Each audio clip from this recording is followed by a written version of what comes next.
Hello, I'm Yanis Varoufakis with a few thoughts on what we should be watching out for as the Palestinian genocide unfolds.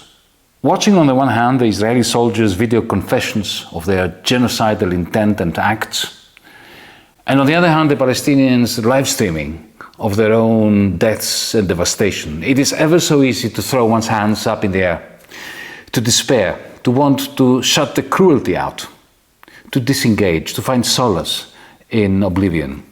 But it is not only ethically wrong to surrender to despair, it is also factually wrong that nothing good can be expected. Things change every day, and yes, in the midst of this misery, of this inhumanity, the seeds of hope are already planted on the blood-soaked soil of the ancient land of Palestine. They may only be seeds, but that's how new life is born. Let us begin with a difficult to discern, yet indubitable reality. Israel is not winning on the battlefields. Gaza has been destroyed, yes. Its population, its entire population, the entire population of Gaza is on death row. And yet the smarter amongst those in the Israeli military know full well that the destruction they wreaked does not translate into a victory. 15 months after they reinvaded the open prison that was Gaza since 1948, they still cannot control more than a small portion of it at a time. Armed resistance, including the regular blowing up of Israeli mighty tanks, is continuing.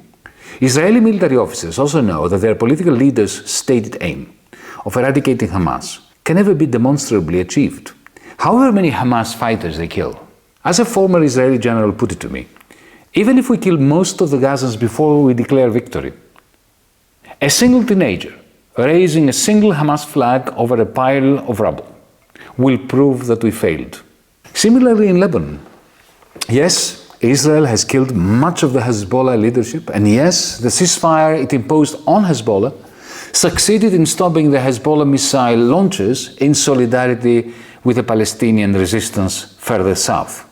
However, the Lebanon ceasefire was also forced upon Israel by its army's inability to venture without massive losses by more than a few kilometers into Lebanese territory. And lest we forget, it is simply not true that Hezbollah had to accept the ceasefire because its missile arsenal was destroyed. Israel signed the ceasefire hours after missiles, you remember that? Missiles of Hezbollah hit Haifa and indeed Tel Aviv. In other words, the past year will be remembered as a cruel paradox. Israel destroyed Gaza and much of South Lebanon, mainly from the air. But Israel failed abysmally to control the ground. The time is fast approaching when Israeli society will realize that the thousands of Israeli soldiers that were killed or seriously wounded were the victims of an Israeli leadership that ultimately placed the interests of those soldiers and the people of Israel very low in their own list of priorities. This is also confirmed by the readiness of the Netanyahu government to lie through its teeth about its own casualties on the battlefield. Compare the low number of casualties officially admitted with the more than 20,000 soldiers that Israel's health authorities are telling us they have admitted to veteran rehabilitation centers.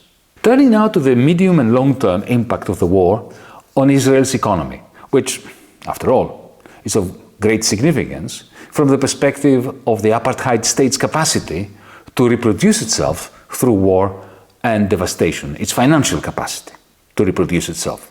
Well, it is instructive to read a letter signed by more than 100 Israeli economists, including Dan Ben David, who explain in full technicolor how Israel's economic miracle is now in peril. How it hinges, it always hinged, on a high-tech sector that numbers at most 300,000 souls, including doctors, scientists, technologists, academics. And Ben David's point being, well, if only 10%, he says, of these 300,000, in other words, if only about 30,000 of those experts and high-tech, well-educated elite, if around 30,000 of them leave the country, Israel's already hugely indebted economy will simply fade out. in Ben David's even starker words, and I quote, "We won't become a third world country. We just won't be anymore. Only 0.6% of the population are doctors, but who trains them? The senior staff in research universities are 0.1% of the people. High-tech workers are 6% of the population. Altogether, this is what I said before, it's 300,000 people. It's enough that a critical mass of this group chooses not to be here tomorrow morning, and the state of Israel leaves the developed world." Close quotation marks. Are they leaving? You bet they are. Leaving behind them, in a more influential position, more dominant than ever, the low productivity bigots who are driving the fascist settler movement in the occupied territories. And the more dominant these low productivity bigots become within government and in society, the greater the exodus of the high-tech, secular, more liberally minded Israelis. This is the definition of a spiral of collapse. This spiral is, of course, utterly connected with the precipitous reputational loss of Israel, the massacres, the genocide of Palestinians, and in particular the manner in which so many Israeli soldiers and politicians celebrated in videos, in speeches, in posts on X. All that has claimed what is left of the illusion of Israel as a European liberal democracy embedded in a hostile Middle East. That illusion has been a central underpinning of the propaganda that helped Israeli lobbyists succeed in Washington and in Brussels. Now it is gone. It has drowned in the sea of flesh and blood the Israeli military has strewn all over Gaza, wherever they went. And of course, the trail of destruction, hatred and viciousness that the settlers have unleashed across the West Bank and in East Jerusalem. Once Israel's cleverly constructed reputation has gone, sullied, it cannot be reclaimed. And that is good news in the sense that the first step towards a just peace is the ethical fall from grace of the aggressor. Turning now to the situation in the West Bank. It is utterly heart-wrenching to watch the non-stop violence against the Palestinians who live under the brutal apartheid regime in the West Bank, in East Jerusalem. The violence against the Palestinians in the West Bank and in East Jerusalem comes from three quite separate, but of course interlinked and connected quarters. It comes from the Israeli military, from Israeli settlers, and, most tragically, from the Palestinian Authority's own security forces, who are in the midst of the genocide of their people by the apartheid state. They are cooperating fully with the security forces of that same apartheid state. Why the Israeli army is doing it, we know. Why the Israeli settlers are doing it, we know. But why, oh why, is the leadership of the Palestinian Authority doing it? It's important to note that this is not the first time. The Palestinian Authority, the leadership, has cooperated fully with the Israeli occupiers for a very long time, with occupiers, remember, who are steadfastly rejecting any prospect of the Palestinian Authority becoming the government of a Palestinian state, which contradicts the very raison d'etre of the Palestinian Authority, which ostensibly is to set up a Palestinian state.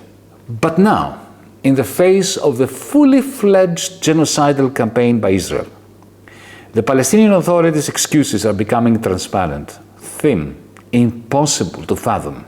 The unelected, unrepresentative, patently corrupt leadership of the Palestinian Authority is behaving as if to impress Netanyahu and soon Trump, that they, the Palestinian Authority, can do Netanyahu's and Trump's dirty work for them, with a veneer of legitimacy, that they have a role to play. That's what they are trying to convince Netanyahu and Trump. It is a pathetic plea to the genocidal US-Israeli establishment to give them a job to do, especially now that the Palestinian people have seen through them. Nothing else explains why they, the leadership of the Palestinian Authority, are turning even against Fatah members who continue to resist in Jenin and elsewhere. This, I have to confess, is the saddest, most depressing aspect of the Palestinian tragedy. So I shall not dwell on it, except to reiterate the urgent need for the election of a representative and thus legitimate leadership of the Palestinian people. No peace can be imagined, let alone be negotiated otherwise. I hope and trust that the Palestinians will find a way to speak with one representative, non-sectarian voice. Nothing short of that is called for as the Palestinian people face genocide. As for the rest of us, we must stand by to help give this voice, their voice, a chance to be heard. To sum up, to conclude, days before Donald Trump enters the White House, I'm speaking to you on the 9th of January, to give you the precise date, Donald Trump is about to enter the White House. A man who has never not liked any war crime aimed at eradicating the Palestinian resistance. The Palestinians as a people native to Palestine. Just before this man enters the White House, we are at a crossroads, not just as Palestinians, as Europeans, Americans, as humanity. As a humanity that is watching a genocide unfold in real time on our screens. And what is this crossroads? Allow me to paint it with a few brushstrokes.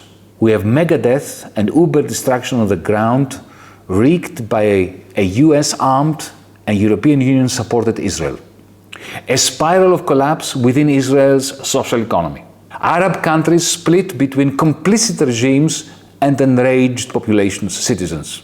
A global south that is becoming increasingly powerful and increasingly intolerant of the Western Israeli self-awarded right ethnically to cleanse the non-Jewish native population. And the Western public opinion that can no longer pretend not to know. What is the upshot of this picture, of this crossroads? If I were to issue an educated guess, it would be this. Things will get even worse for the Palestinians in the short run. But in the longer run, the possibility of liberation, of a just peace for Palestinians who refuse to go gently into the good night, and for Israelis who understand the trap into which the Netanyahu regime has ensnared them, seems stronger than it has been for at least 30 years. Thank you, and let's keep up the campaign for a just peace in the Middle East, which is a prerequisite for the liberation of us all. Carpe diem.